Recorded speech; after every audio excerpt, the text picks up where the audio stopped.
Hello everyone. Purification of organic compound के आगे के लेक्चर्स में हम अब स्टडी कर रहे हैं, जिसमें हमारा टॉपिक है डिफरेंशियल एक्सट्रैक्शन। पहले थ्योरी पढ़ने से हम पहले बेसिक समझते हैं कि डिफरेंशियल एक्सट्रैक्शन क्या होता है। हमारे पास देखो दो टाइप की लेयर्स हैं। इस बीकर के अंदर हम सॉल्वेंट रखें, एक है एक्वस लेयर और एक है ऑर्गेनिक लेयर। ठीक है, तो अब हम क्या कर रहे हैं, इस ऑर्गेनिक लेयर में मतलब ऑर्गेनिक के अंदर हमारे पास दो कंपाउंड है, एक है हमारा फिनॉल और एक है हमारा बेंजोइक एसिड। हमारे पास एक बाइनरी मिक्सचर है जिसमें हमारे पास है फिनॉल एंड बेंजोइक एसिड।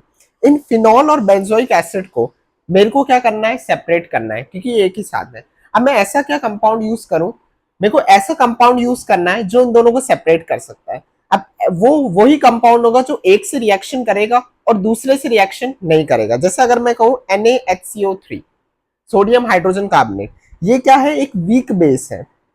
ये वीक बेस है तो फिनॉल से तो रिएक्शन नहीं करेगा, क्योंकि फिनॉल जो है इतना अच्छा एसिड नहीं है, पर ये बेंजोइक एसिड से रिएक्शन कर लेगा। अगर ये बेंजोइक एसिड से रिएक्शन कर लेगा तो एक आयनिक सॉल्ट मिल जाएगा, और एक आयनिक सॉल्ट मिल जाएगा तो हम क्या कर सकते हैं, फिर कंपाउंड को सेपरेट कर सकते हैं।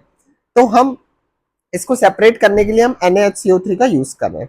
सपोज कीजिए अगर मैं NaOH का यूज कर लूं, क्या स्ट्रॉन्ग बेस NaOH के यूज करने से क्या ये प्रोसेस हो पाएगा? नहीं। NaOH जो होगा वो दोनों से रिएक्शन कर लेगा, यहाँ पे फिनॉक्साइड आयन बना लेगा, यहाँ पे बेंजोइक एसिड के साथ आयनिक वापस सॉल्ट बनाएगा। अगर कोई भी कंपाउंड दोनों से रिएक्शन कर लेगा तो उसमें क्या होगा, अगर वो दोनों से रिएक्शंस कर लेगा तो हम उनको सेपरेट नहीं कर सकते।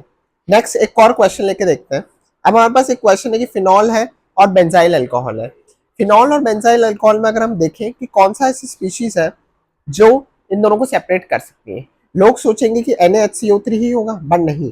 जो हमारा NaOH है, जो फिनॉल का ये जो हाइड्रोजन है, ये एसिडिक है, पर लोग ये वाला जो हाइड्रोजन है इतना एसिडिक नहीं है। अब ये इतना एसिडिक नहीं है तो NaOH इसमें काम कर जाएगा। NaOH क्या करेगा, इससे रिएक्शन कर लेगा और ये दोनों मिक्सचर सेपरेट हो जाएंगे। NaHCO3 यूज नहीं होगा क्योंकि वो वीक बेस होगा।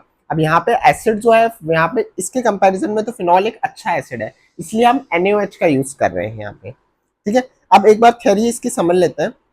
डिफरेंशियल एक्सट्रैक्शन में क्या होता है, ऑर्गेनिक कंपाउंड जो है इस एक्वस मीडियम के अंदर प्रेजेंट है। एक्वस मीडियम के अंदर ऑर्गेनिक कंपाउंड है, separated by shaking it with the organic solvent in which it is more soluble in water. जहां वो वाटर से ज्यादा सॉल्युबल है वहां पे हम इसको शेक करेंगे। ये जो ऑर्गेनिक सॉल्वेंट और एक्वस सोल्यूशन है, इमिसिबल है, मतलब आपस में मिक्स नहीं होते हैं। इन दोनों को हम कैसे सेपरेट कर सकते हैं, by using a separating funnel. ठीक है, ऑर्गेनिक कंपाउंड और उसके अंदर डाल देंगे जहां पे ऑर्गेनिक कंपाउंड हमारा लेस सॉल्युबल है सॉल्वेंट के अंदर।